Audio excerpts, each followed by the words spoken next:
Welcome, everyone. My name is Faulkner, and I'm the online event coordinator for staff development for educators. And I'd like to thank you for joining us today for Grit, Foundation, or FAD, Dispelling Misconceptions of the Mindset and Grit Initiative, grades K through 12 with Jim Grant. Before we start, there are a few things you should know. We do advise you to close other programs other than the webinar. If you have other programs open, things like email, browsers, it actually will use the bandwidth that the webinar is trying to use. You might have some audio and video problems, so we do suggest that you close those other problems during the webinar. To allow for Jim to be heard clearly, we do place our attendees on mute. Please use the questions text box on your screen throughout the webinar to ask any questions. These will be used for our Q&A period at the end of the presentation. The session is being recorded, and assuming no technical difficulties, you'll receive a link to the archive in 48 hours, as well as a link to a certificate of participation. And finally, at the end of today's presentation, you'll receive a short survey, and by completing that survey, you do assist us in providing future complimentary webinars. Now, a little bit about SDE. At SDE, we believe educators have the most important job in the world. That's why it's our mission to empower pre-K through 12 educators across the country with sustained professional development solutions that are not only research-based and rigorous, but also practical, innovative, and fun. Our goal is to help you create environments that prepare your students for the evolving demands of the 21st century. Together, we can create extraordinary classrooms. We're pleased to have Jim Grant joining us for today's webinar. In addition to founding Staff Development for Educators, Jim has a dedicated mission to stop school failure. An internationally renowned educator and popular speaker, he offers practical instructional strategies to help all students learn. The author of many popular professional books, including the best-selling Differentiated Instruction, Different Strategies for Different Learners, Differentiating Textbooks, and If You're Riding a Horse and It Dies, Get Off, Jim has recently been called the Pied Piper of the Grit Initiative. Welcome, Jim. At this point, I'm turning the presentation over to you. Thank you very much. I'm glad to be here, and I'm so happy so many people signed up. We have a very ambitious agenda. I want to work with you to dispel some of the misconceptions surrounding growth mindset and the Grit Initiative. I want to help you respond to the most frequently asked questions about grit and mindset. And then I want to help you discern between an actual fad and a sound, promising education program or initiative. And the big one is when anything this powerful comes up as an initiative, there are people that would stand back and give a critical eye to it, and we need to take the critics fairly seriously. And I want to help you allay the fears and concerns of the grit critics. And every time you open up the internet, you find there's an article. People are saying it's an attack on the poor, that it's racist, that it is easier for the privileged, and then, of course, the old battle over values seems to surface. But I like to listen to the critics. I want to heed their concerns and lay their fears. I was at the Ohio Summer Institute. I spoke there. It was the True Grit Summer Institute. And three of my friends that belong to the National Principals, Dustin Knight, Jeremy Sheet, and Dr. Paul Young, one of their sessions was EduFact or EduFad. You can get that magazine from the Ohio Principals Association. You can also purchase the flash drive with the handouts. But they did a nice job addressing that. I love Ben Franklin, and I abide by one of his quotes: listen to your enemies. They tell you your faults. I don't consider the grit critics my enemies, but I listen to them. And I find that the advice can be very helpful. I like this Danish proverb, advice after injury is like medicine after death. So I kind of heed the advice. I also try to surround myself with the people that advise me rather than praise me. And that way it helps me grow. So let's talk about some of the frequently asked questions. Where do school officials get all those newfangled education fads? I presented 35 consecutive years at the National Principals, and we've had a lot of discussions about fads. And so I decided to come up with something. And I worked on it with Shah Forston, a New Hampshire principal, and Betty Hollis, a Texas principal. And we decided that they use a fad facilitator. And what they use is a spinner to select 3 education buzzwords, one from each column. You come up with over 113 years of fads. I think that's pretty nifty. So let's see what this looks like. In the first, second, and third column, you get outcome-based curriculum stacking, and that becomes the new fad. Want to pick one for next year? Let's spin the spinner. Number 11, what do we got? Oh, growth mindset based. Number 9, grit driven. 11 in the third column, initiative. So next year's fad will be growth mindset based, grit driven initiative.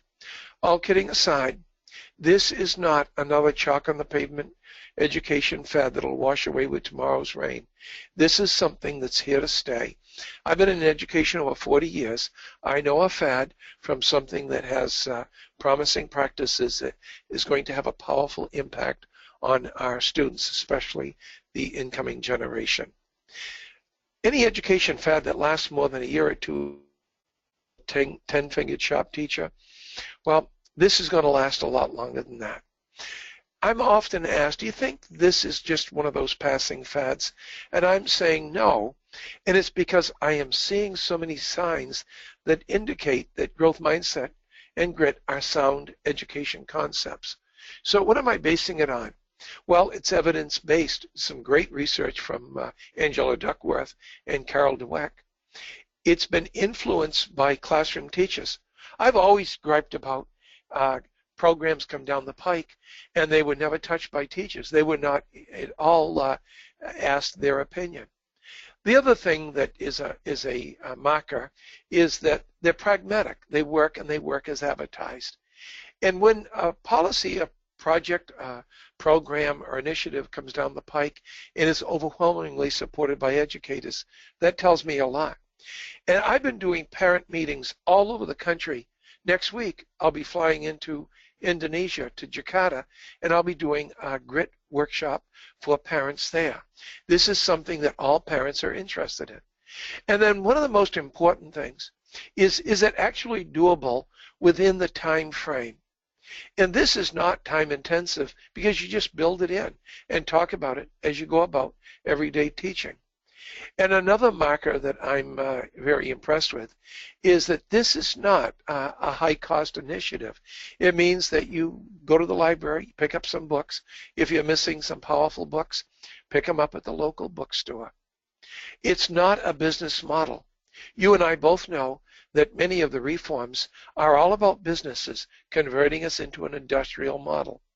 And it's not driven by the standardized testing establishment. And I'm very happy about that. All of those tell me that this is a sound concept. How do we know that a concept, policy, or practice is a fad? I like to say it's like art. You know it when you see it. Extraordinary principles can smell it a mile away. Some of the hallmarks, it was created in a vacuum, devoid of input from people like you and I. It's top down, bypasses locals. And I've always said that those who can't lead have to mandate because they have no leadership ability. A telltale sign is it creates a division between principals and teachers. Hey folks, we're on the same side and we shouldn't be adopting things that divide us. Some of the concepts recently are so over-rubriced they've been made unimplementable. And this is a telltale sign of a fad. We must ask ourselves, was this innovation designed by a blind monkey in Washington? If the answer is yes, don't adopt it. I always like to ask, is it supported by the boots on the ground educators? And a quote from Dwight D. Eisenhower, farming looks mighty easy when you plow with a pencil and you're 1,000 miles from the cornfield.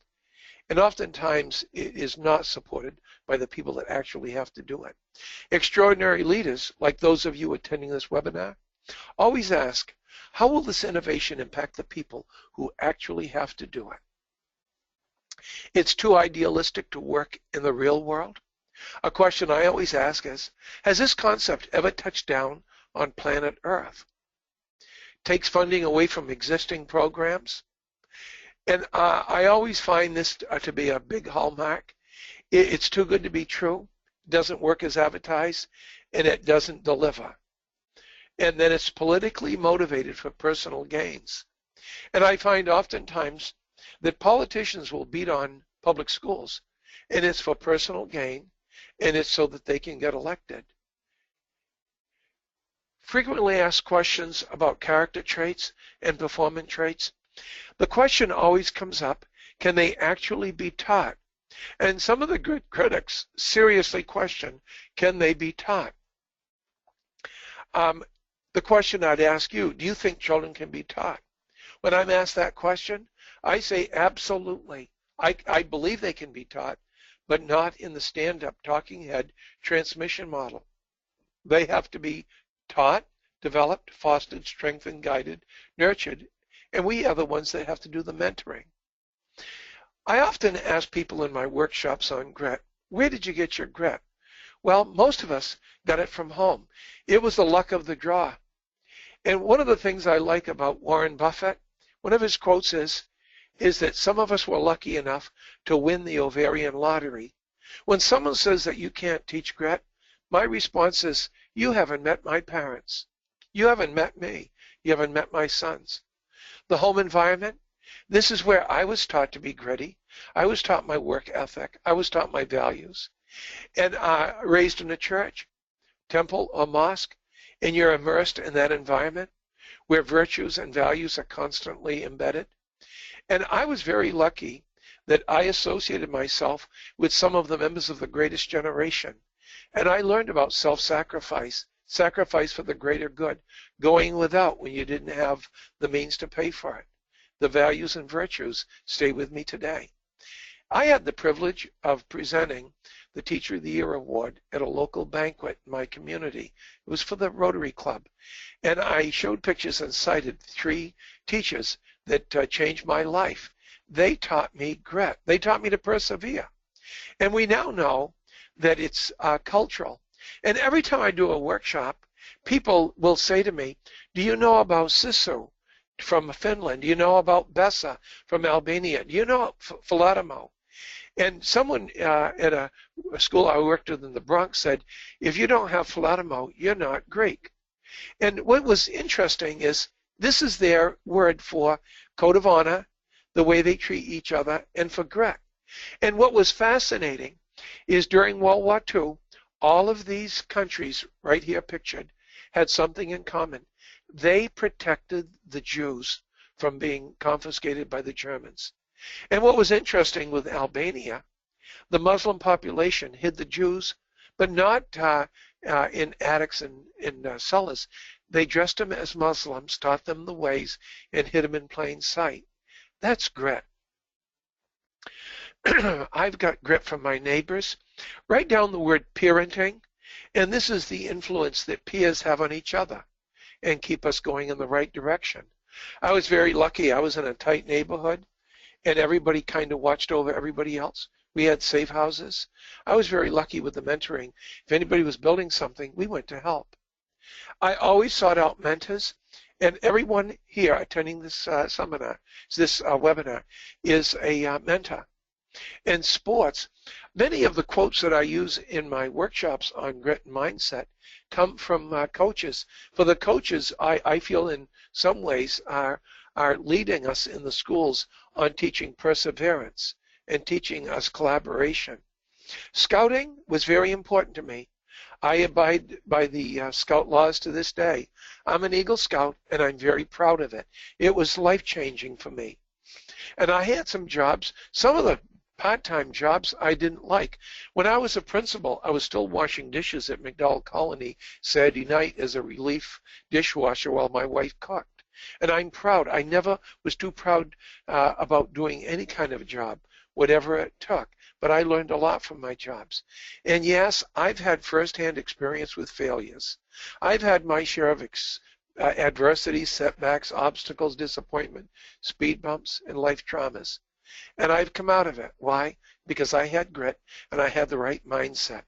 So yeah, when someone claims that we don't know how to teach it, therefore we shouldn't be doing it, I consider that to be a weak argument. I think you would agree with me. I'm asked this question in every single workshop that I do. What happened to the character education movement that was so promising in the 1990s? Some of you that are signed in from New Hampshire and Maryland remember that it was adopted by the state. It was mandated. You had to do X number of hours of character education training to get your recertification. That died a death, and it was because there was a needless food fight between and among different factions, and they fought over whose traits and values would be taught. And to me, that was a very sad thing, because I believe in my heart of hearts that those values need to be taught. Unfortunately, some kids won't get it if it's not taught in school. In my workshops, I'm asked, are there similar concerns about your use of words and traits in mindset and grit in regards to offending anybody? And I'm telling you right now, I've been doing this for going on 6 years, and the food fight's over. Nobody is fighting about whether you're going to use the word integrity, civility, or tenacity. The fight is over. There's no demolition derby. So I would advise you to use the word values and virtues and use it proudly, because it's what you're all about. I'm asked, why is there such interest right now in mindset and grit? And I'm going to tell you right now, I've never seen interest in a topic grow so fast as this. It's because we're at a tipping point. And there are so many educators, from the education communities to parents, and they're ready for meaningful change in the area of social emotional learning, character education, and growth mindset and grit. And what's interesting, those of you that pick up on the NAESP newsletter, the ASCD newsletter, the special ed newsletter, social emotional changing shows up 2 or 3 times a week.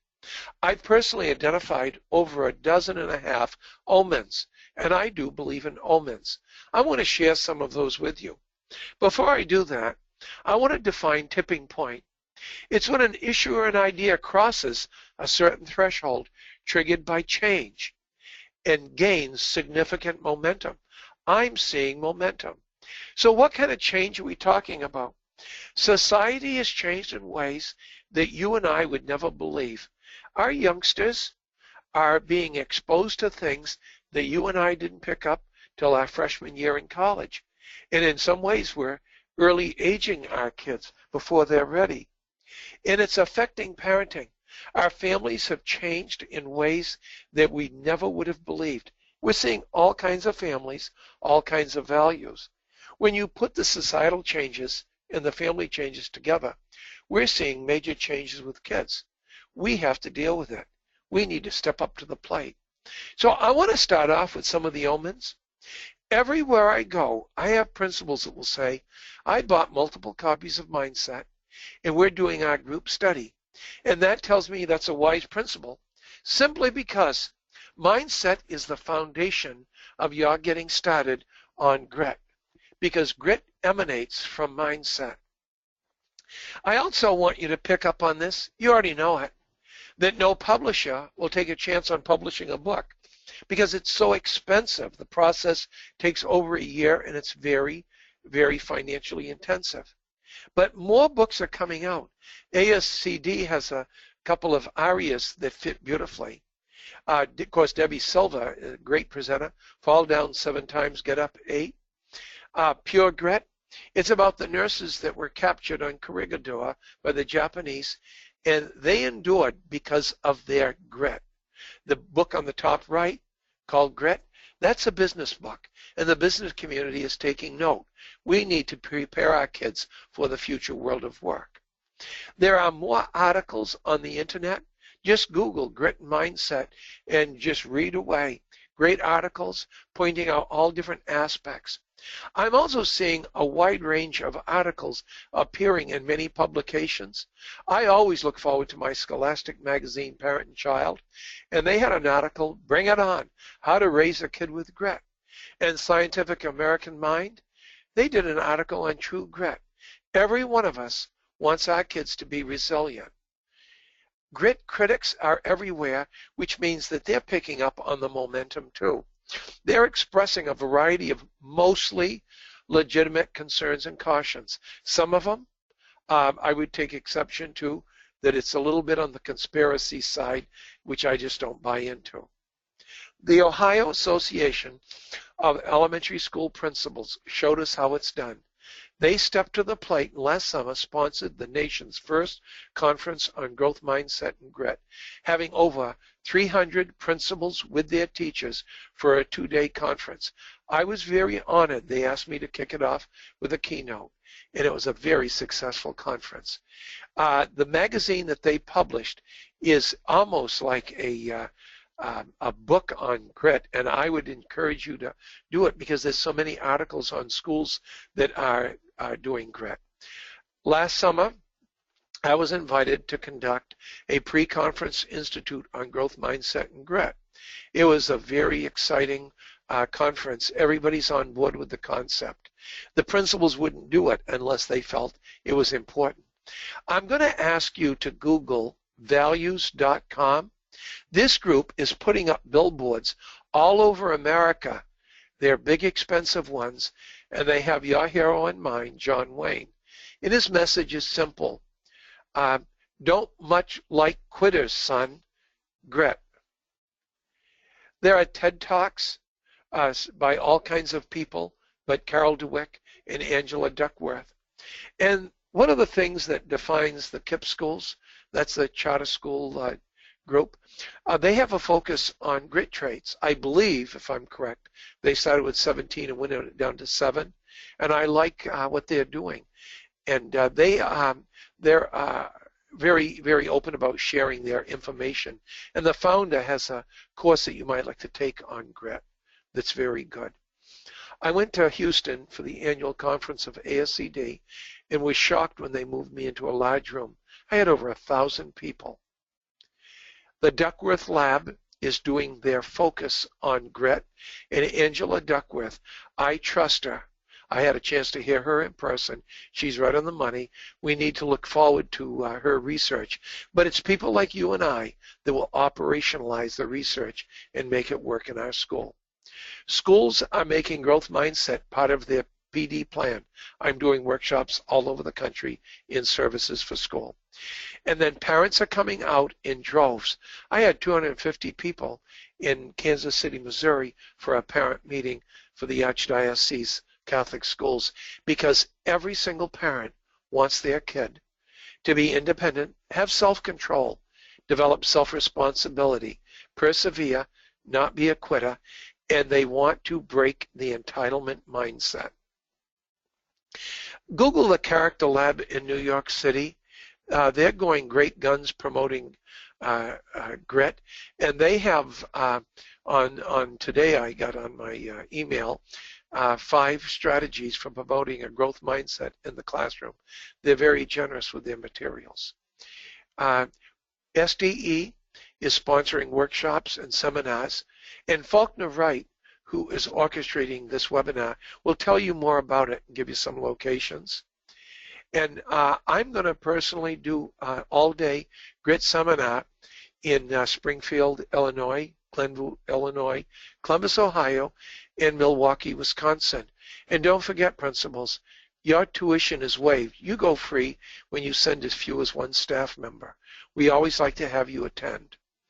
People are looking to the growth mindset and grit initiative to help counter the growing concern with the assumption of entitlement. And it is so prevalent today. In some ways, it's the driving engine behind this whole push. Starting in 2017, NAEP, the nation's premier federal testing program, will start collecting data on students' non-cognitive traits such as mindset and grit. It's not a test, it's that it's part of the testing regimen when they collect and survey information on the test takers. But I want to remind us of Albert Einstein's wise words. Not everything that can be counted counts, and not everything that counts can be counted. I looked at Education Week to stay up on what's happening. And there was a nice article, pros and cons on measuring. And then I picked this up on the internet the nation's report card to gather data on grit and mindset. And they're going to be collecting all kinds of information. I want to share some things that you can't read easily on this. So these are some of the areas that they would like to survey with the students. Grit, the desire for learning, which really is about motivation. Those are the students' non-cognitive skills. School climate, to me, is critical. I put a high value on it.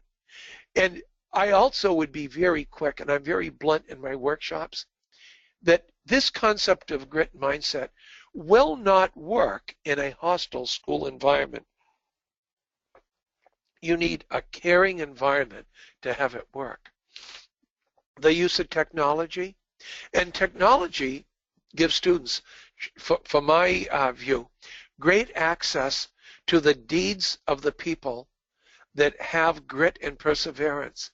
How wonderful it is to be able to go on and follow the search for Amelia Earhart's plane and to read about her and to refresh our memory about Helen Keller and the fact that women can vote because of Susan B. Anthony. So I consider this all feeding in. And then I've spent 40 years of my life doing workshops on poverty, and the socioeconomic status will have a major impact on students' ability to acquire grit, perseverance, tenacity, self-control. And students from poverty are starting in a very different place than people like yourself and me. I mean, myself and you. Now, one of two things is going to happen. That this survey will either kill the growth mindset grit initiative or it will advance it in a favorable light. Here is my take. There is so much momentum and excitement with people like you and me and parents that I think it'll catapult it into the spotlight and place it in a favorable light. And what's exciting about today's webinar is that hopefully our information that SDE is presenting to you will put you ahead of the curve and enlighten you by the time 2017 rolls around. What are some of the most common misconceptions and concerns of a growth mindset? It seems most of them are legitimate, and they center around the fears of injustice to children. And I'm concerned about that too. And so what I want to do is I want to switch over to slide 19 and talk about some of the things that grit isn't. Knowing what grit can't do and what it isn't will help you dispel some of the misconceptions. We've already talked about it not being a fad, but I also want to say that some people, I've read articles saying that this is the work of wealthy philanthropists that want to toughen us up so that they'll be ready for the world of work. And I don't believe that for a second.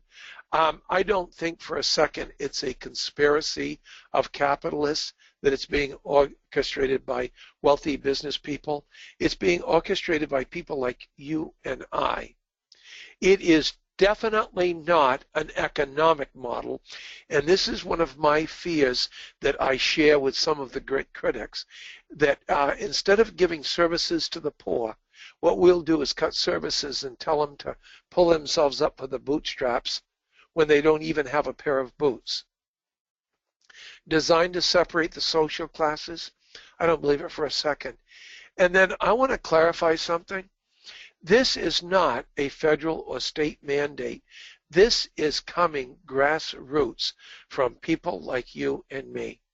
It is not a racist tool that discriminates. I don't believe for a second, I've read some of the research, not research, but literature saying that it's to create compliant, obedient kids. I don't believe it for a second. And I've already spoken about poverty, and I'd be the first to stand up and champion the poor, and I've spent my life doing that. But I want to point out that these three areas right here center on racism, student compliance, and poverty, and those are in the line of sight of your critics. So we have to make sure that in any of our actions that we don't make those come true. Many of you are aware that ADD is the #1 referral, had been replaced by a referral for anxiety and stress. And I would hate to see any more cuts. I'm appalled at cutting mental health services when you and I are seeing 10% of our school population having anxiety and stress. And I never was big on classifying and comparing children, and grit doesn't do that. I've come up with 100 strategies for mindset and grit, and I'm telling you right now, none of them classify kids. If anything, it's to get the kids to work together. I want to nix any concern over those. What's the difference between traditional character traits and performance grit traits? There's a big difference, and my computer has skewed this, so work with me. Traditional character traits will make you a good citizen, where grit traits will increase academic performance. There's a book that I highly recommend, and Mindset's the first book you start with. This would be #2. Paul Tuff's book on grit really helped me sort out the difference. I sort of knew there was a difference, but he really clarified it, and it's made an impact on how I approach the teaching of it. These are a collection of traditional character traits. They're usually centered around moral and community values. And those of you that are listening to this webinar, you want your children to have every one of those. I never understood why there was a fight on whether or not we wanted to have kids have empathy. Those are the values that are universal, and they cross all ages and all people. They're considered soft traits. So I'll say it another way. They'll make you a wonderful human being, but they will not move your test scores. These are a collection that we put together at SDE, and they will move your test scores. So I heard Angela Duckworth speak, and she said something that moved me. It really resonated. That if you are determined then to do something, then you will persevere. And it increases your perseverance, your persistence. And a byproduct of that, determination and perseverance, you will put in more effort. And I don't have to lecture you on the power of putting in solid effort and working very hard at something. You're going to increase the student's academic performance. I'm asked always, is there consensus on what you call traits? Do you call them traditional traits? Do you call them grit traits? Well, what I found is different groups from the karate group Taekwondo, from the KIPP schools, SDE, and the schools I've been working with, everyone has a different collection of grit traits. And who's to say they're right or wrong? And I will bet you that if you looked at your mission and vision statement in your school, you're going to find grit terms. So when you do your collection of grit traits to have your school adopt, they will probably come out of your vision and mission statement. I've heard them called character traits. I like that. Of course, I do like grit traits. Virtues. Some people worry because it may smack of the Bible. So be it. Values. And then a lot of people are using the umbrella social and emotional skills. I like all of them. I like soft traits. And yeah, some people are calling them 21st century skills. If you were to Google 21st century skills, you'd really find you could cross off the word skills and call them values. They're powerful values. But I want to tell you where I'm coming from. I prefer this umbrella term, and I'll tell you why. When I talk to people and mention the word grit, I don't have to explain it to anybody. I've had people see my information, hear me speak, and they immediately want to book me or want to take a webinar or take a course because they intuitively understand what grit is. So I use that. Is there a list of grit traits that's universal? Nah, I'm not aware of any such group. It really comes down to personal preference.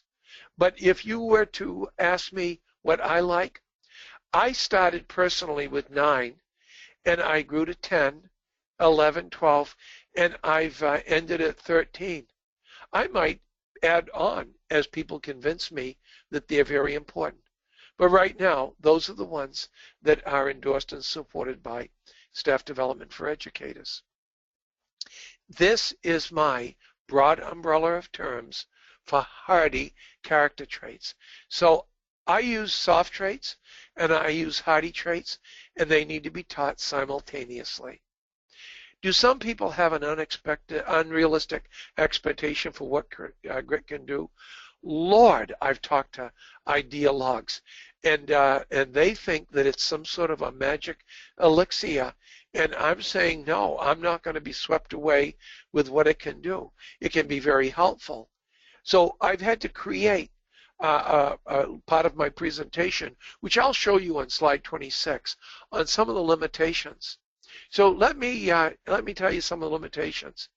It is not a replacement for services for those that have needs, like children in poverty, kids with LD, and English language learners. That those children have different needs. Now there goes my computer skewing it. It's not a substitute for any of those services. Ideologues often have a flexible relationship with reality. I don't know where they get their data. We must be careful not to create a grit narrative that blames the poor and disenfranchised for their life circumstances. I'm sorry, but some people are incompetent. All the grit in the world won't make up for it. Insurmountable hurdles. Some people have so many hurdles and unattainable goals that it is impossible to go over it. And I know I get nailed sometimes for saying it's impossible. Some things are just not feasible. All the grit in the world won't help you overcome unattainable goals.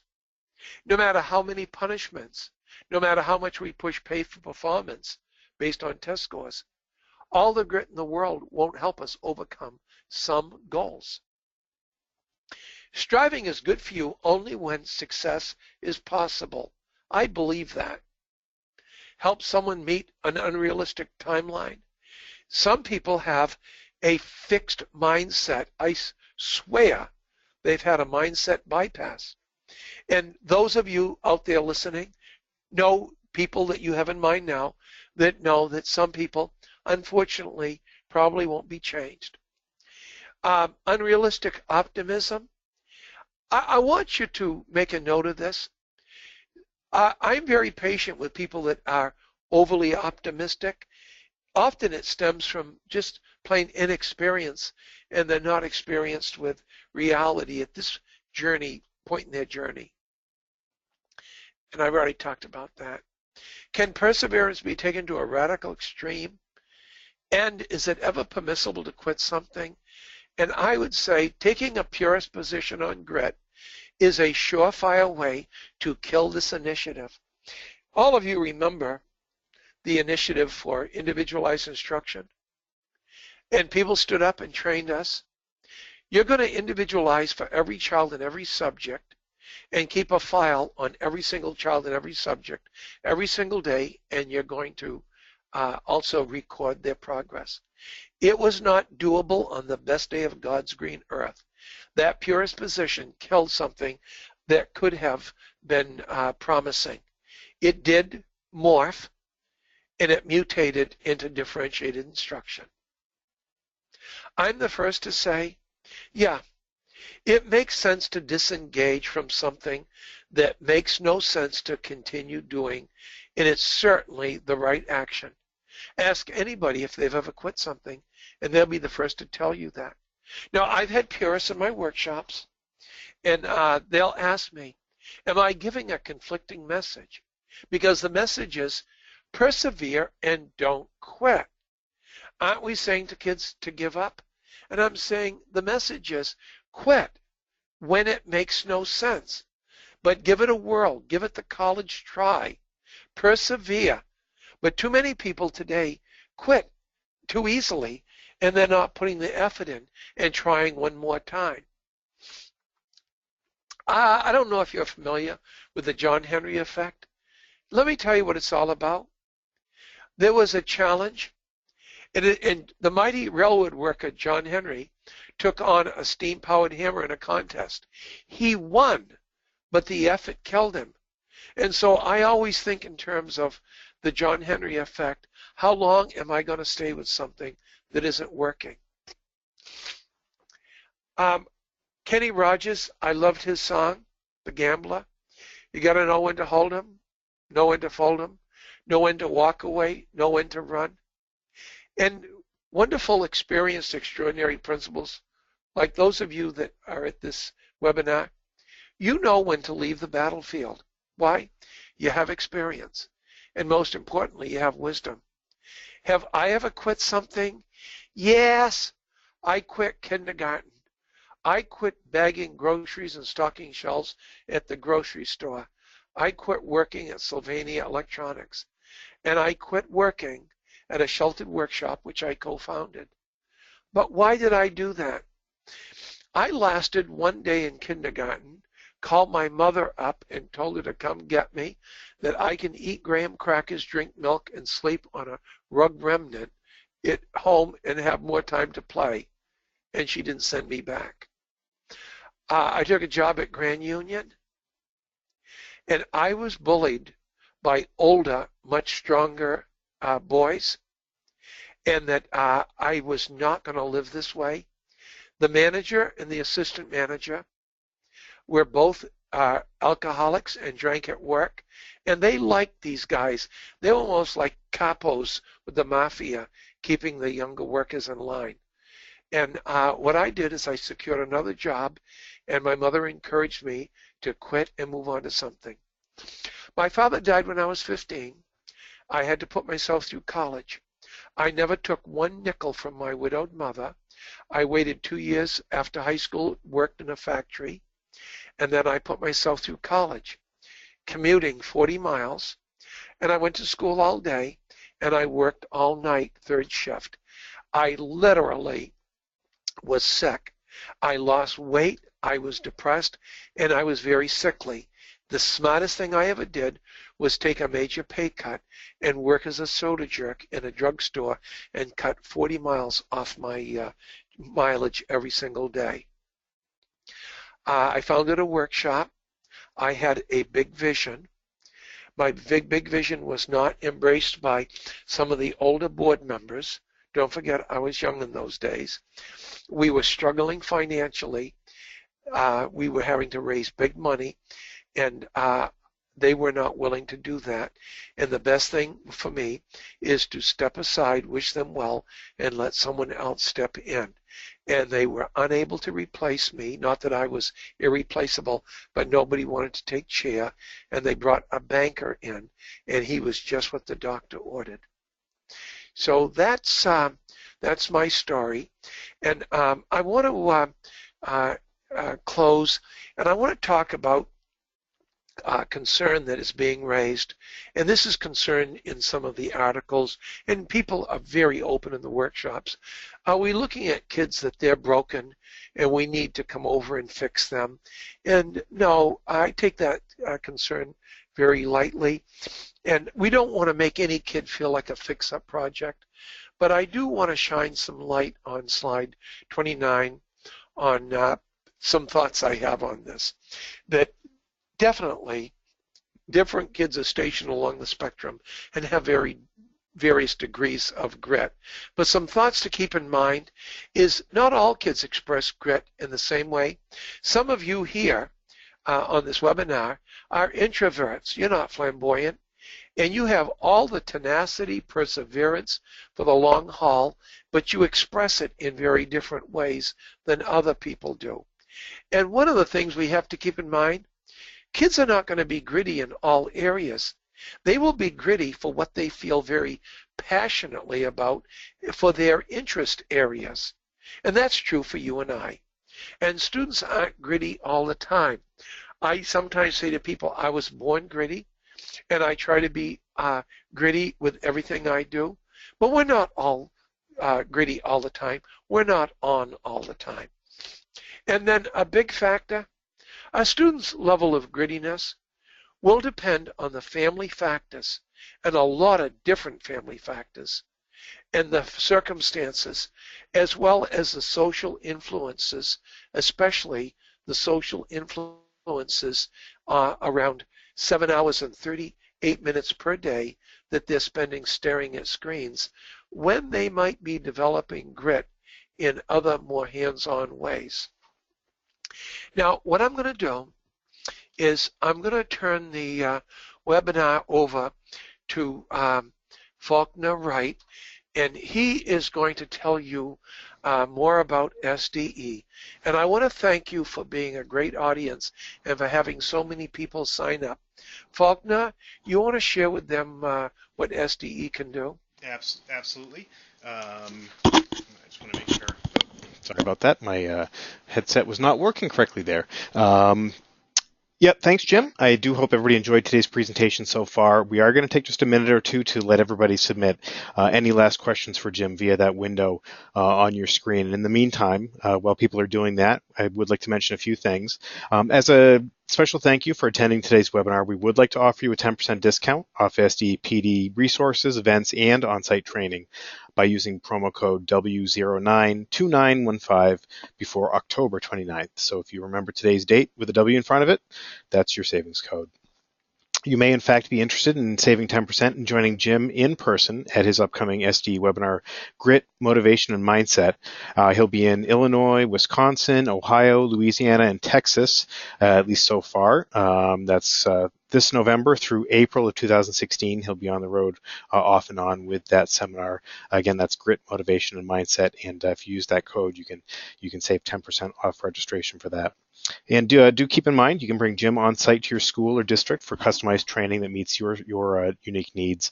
And for more information about PD events, training, or resources, give us a shout at 877-388-2054 or visit us at sde.com. And we would like to invite you to follow us via social media on Facebook, Twitter, and Pinterest. You can find us with SDE4 Educators. That's using the number 4. And on LinkedIn, you can search for Staff Development for Educators as well. And finally, live attendees of the webinar, for those of you who are joining us live, will receive a follow-up email in 48 hours that will include a link to a printable certificate of participation for the webinar, as well as a link to the archived recording of the webinar as well. And we certainly invite you, if you have colleagues that weren't able to make it, share the link with them so that they can actually watch that on their own time as well. And I want to thank you all for your patience. Let's get to any questions that came in while I was babbling. And let's see, Jim. We did have a question. Sean was asking about the possibility of getting the information with some of the links to the articles that you were referencing in the presentation. Is that something that you have available, or that we might be able to make available? Yeah, I would have to. The easiest thing is just to go on the internet. The easiest thing is to go on the internet and Google Grit Critics, and then all the articles come up with all the links. Okay. And there's plenty of them. But what that does is it really strengthens the voice of the folks that are listening when they have to converse with parents and fellow educators. Mm-hmm. And we did have some questions. For some reason, Jim, it looks like an outdated handout link went out with the email for this. I'm not sure how it hitched a ride, but it did. And Tricia was wondering, and some other people were, are you going to have a handout for the presentation that would go along with some of the points in this? Basically, the handouts are is the webinar, and I have to ask a technical question. Can they download this? Can this be downloaded for them? Well, they can watch the webinar after the fact, but the files for the presentation wouldn't be available. Then what I'm going to have to do is, if they can be patient with me, is that I will create a set of handouts that go with this, but I can't do it until I come back after the 13th of October from Indonesia. Okay, what we can do is when you have that available, Jim, what we can do is we can post that on the SDE site along with the Q&A and everything, along with the webinar archive on the site. That'll give you something to do while you're flying. Oh boy. And Tricia was also asking about how do you watch the webinar after it's over today. And in that email, the follow-up email in 2 days, there will actually be a link to watch the webinar archive, but also just the registration link that you used to join the webinar should work once that recording is up and linked. Usually that's in about a day and a half before that happens. So we say 2 days just to make it just to be safe. Okay, and Jim, we also did have. Let me see. Jane was asking, can you recommend any kind of report card for student progress? Oh, yeah, there's a great report card that doesn't use the ABCs, and you can get it from KIPP. So if you Googled KIPP schools, KIPP schools, they have a report, and I believe that there's a new report from the Character Lab, and I believe you can get that online too. And then I understand that there are some California schools that are using report cards, and I think I read that in the article from Education Week, so that there are samples. I wouldn't encourage you to go out and start from scratch. I would use one that's already out there. And before I forget, Faulkner, I want to tell the group that there are many other GRIT webinars that they can look at from SDE. And if you go to my Apple Seeds, which are the blogs, I have some great blogs on the subject of mindset and grit that they can download and use for handouts and discussion with the staff. And actually, what I'm going to do right now is I'm just going to chat those out so that people can check those out and see where those are. First one that I just sent out is just the link to the Appleseeds blog for SDE. And again, if you do a search for Jim in there, or do a search for Grit on the blog, you'll come up with all the articles and blog posts that he's done on there. And I'm also going to send you along the link to. If you just go to sd.com/webinars, that'll actually bring you to all the archived webinars, which I think we have about 75 or 80 free archived webinars at this point on the SDE site. If you go to sd.com/webinars, and plenty of them involving grit on there as well. All right, Jim. Let me see. Kay was wondering, does it seem to be mostly entitled kids these days that are driving grit? Absolutely not. And she's asking a question that's asked all the time. It's right across the entire spectrum, because we have children from poverty in the urban setting. I've done some schools in New York recently, and that you have children from the entire socioeconomic spectrum that feel entitled. So it's not just the entitlement that's the issue at the high-end socioeconomic. Okay, Jim, and I've got one here from Beth. She was asking is it possible to get the survey questions from the assessment group that you were talking about earlier? Oh, I'm planning on doing that. When I had read the articles about the national survey, it's on my to-do list, but I've been racing to get ready to go to overseas. So when I get back, I'm planning on seeing if I can get my hands on those survey questions. And I would imagine if you just send an email out to the federal government, they'll put you on hold forever and never respond to you. So I'm going to try to find a way to get them. And I would say probably check in with SDE in a couple of weeks to see if we've had any luck getting our hands on them. But I have the same idea as you did. And actually, that's something, Jim. If we're able to get those before you are, by the time you're back from Indonesia, and we could add that to the Q&A and the other materials that we post up on the SDE site along with the archive. Yeah, they would be in the public domain, so I would think that we could repurpose it. I also want to mention that I do not screen my calls. You heard me right. I answer the phone. I don't look at at caller ID. And so if you have any questions, any concerns, just feel free to call SDE. They'll put you over to my extension, and I do return my phone calls if I'm not here. All right, and Jim, Karen was saying that some of the points that you go over look very similar to Professor Art Costas's work, and I'm not sure if you're familiar with that. I know the name Costa. I've heard him speak, but I'm not aware of his work. But you can be sure I will be when we finish this webinar.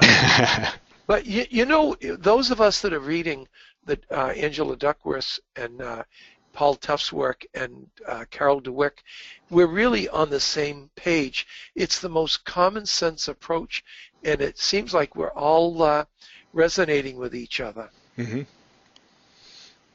All right. Well, actually, it looks like you must have done a good job explaining yourself, Jim, because we are actually, looks like we can finish a little bit ahead of time. Unless anybody, I'm going to give everybody one more minute to get in any last questions, but barring that, we'd be able to go down. Oh, Tricia was actually wondering, do you know a speaker by the name of Dan Veldman? No, I don't. But does he do workshops on grit? We'll have to, I'll see if Tricia responds to that. And in the meantime, I do just want to remind everybody that web code W092915, again, can get you 10% off if you are interested in joining Jim at one of his one-day seminars November through February. And information for those is on SDE.com. And Tricia actually does say that, yes, Dan Veldman does do speak on grit. So it looks like a little more homework for you, Jim. Well, I always get so much out of this from the feedback from the audience. I just want to thank everybody for attending and hope to see you face to face. Beautiful. And again, we'll post all the questions and answers, even though Jim did address them on here. I'm going to send those to him so that we can get those down on paper and get those up on the website as well, along with the archive. And once we do have that, we'll post that on Facebook, Twitter, and LinkedIn to let you know that those are available. I do want to thank Jim for joining us today, and I hope everybody enjoyed today's presentation. And everybody, I hope you all have a great rest of the day. Thanks, everybody. Bye-bye.